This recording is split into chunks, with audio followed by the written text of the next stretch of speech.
Paz e alegria, irmãos, no Senhor. No próximo domingo, sexto domingo do tempo comum.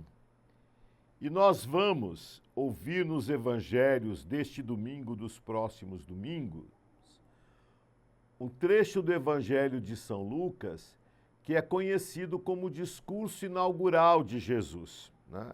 Após a escolha dos 12 apóstolos, existe um discurso inaugural, ou o Sermão da Planície, que é similar ao Sermão da Montanha, no Evangelho de Mateus. O Sermão da Montanha, no Evangelho de Mateus, ocupa os capítulos 5 a 7 daquele Evangelho. O Sermão da Planície, ou o discurso inaugural de Jesus no Evangelho de Lucas, que tem o mesmo conteúdo, ele é menor. Por que que ele é menor? Porque o evangelista Mateus coloca no Sermão da Montanha a comparação ou a superação da lei de Moisés, ou melhor ainda, não superação, o pleno cumprimento da lei nos ensinamentos de Jesus. O evangelista Mateus escreve o seu evangelho para a comunidade proveniente do judaísmo, né? Aqueles cristãos, judeus, que se convertem ao cristianismo. Então é muito mais fácil para eles entenderem a grandiosidade do Cristo como cumprimento da lei. O evangelista São Lucas escreve para a comunidades cristãs provenientes do paganismo, que tiveram contato pouquíssimo ou nenhum com o Antigo Testamento, mas receberam o anúncio de Jesus, claro, anunciado sempre como aquele que cumpre as promessas de Deus feitas aos antigos pais. O evangelista São Lucas, por isso, coloca esse discurso, que é similar ao Sermão da Montanha, num outro ponto geográfico. Mateus, como fala da lei, Jesus está no monte, está sentado, porque ele é o novo Moisés. Para as comunidades vindas do paganismo, não teria sentido ou não seria impactante apresentar Jesus como o novo Moisés, mas como um Deus misericordioso.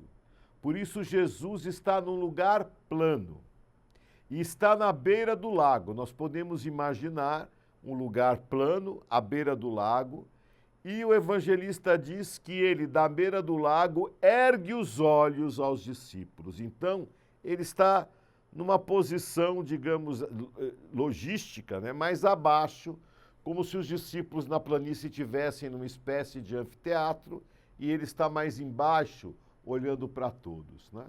É até fisicamente, né, uma atitude de humildade, de fazer-se pequeno para anunciar algo importantíssimo. Principalmente aquelas coisas que são, o que ele vai dizer, contravalores da mentalidade do mundo pagão. Jesus, diferentemente de Mateus, após falar das felicidades, das bem-aventuranças, vai usar ai de vós, né?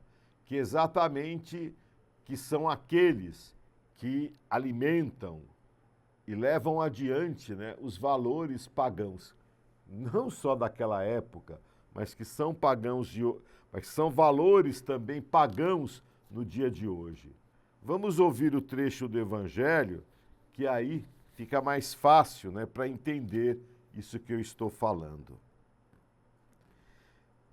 Jesus desceu da montanha para um lugar plano. Ali estavam muitos dos seus discípulos e grande multidão de gente de toda a Judéia e de Jerusalém e do litoral de Tiro e de Sidônia. E levantando os olhos para os seus discípulos, disse: Bem-aventurados vós os pobres, porque vosso é o reino de Deus. Bem-aventurados vós que agora tendes fome, porque sereis saciados. Bem-aventurados vós que agora chorais, porque havereis de rir. Bem-aventurados sereis quando os homens vos odiarem, vos expulsarem, vos insultarem e amaldiçoarem o vosso nome por causa do Filho do Homem. Alegrai-vos nesse dia e exultai, pois será grande vossa recompensa no céu. Porque era assim que os antepassados deles tratavam os profetas. Mas ai de vós, ricos, porque já tendes vossa consolação. Ai de vós, que agora tendes fartura, porque passareis fome. Ai de vós, que agora rides, porque tereis luto e lágrimas. Ai de vós, quando todos vos elogiam. Era assim que os antepassados deles tratavam os falsos profetas.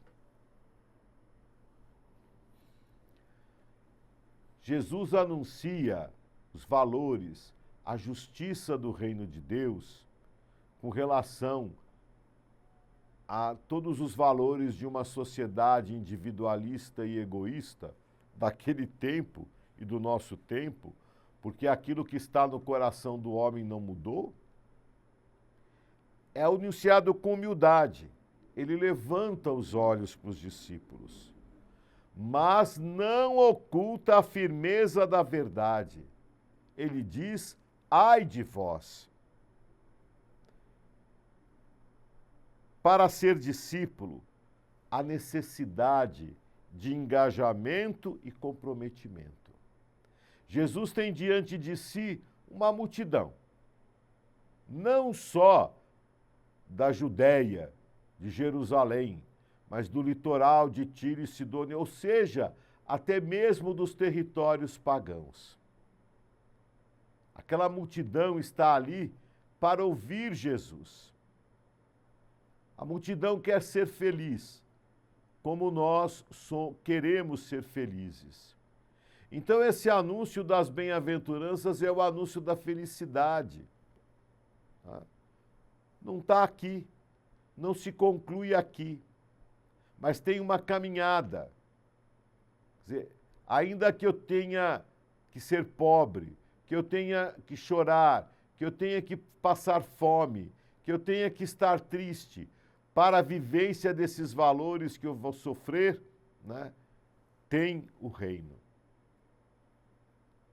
A minha consolação não pode estar restrita a esse mundo, ou aos bens deste mundo, ou aquilo que eu penso individualmente para mim, ou egoisticamente para mim. Não se reduza a isso. Jesus até diz, você quer isso? Já recebeu a sua recompensa.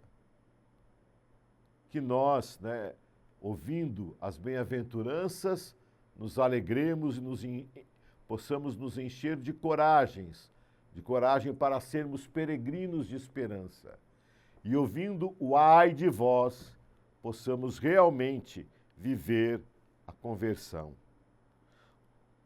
Os valores prepotentes do mundo pagão não têm lugar no discipulado de Jesus Cristo. Rezemos. Ó Deus, que prometeis permanecer nos corações retos e sinceros, concedei-nos por vossa graça viver de tal maneira que possais habitar em nós. Por Cristo nosso Senhor. Amém. Alegremo-nos sempre no Senhor, irmãos.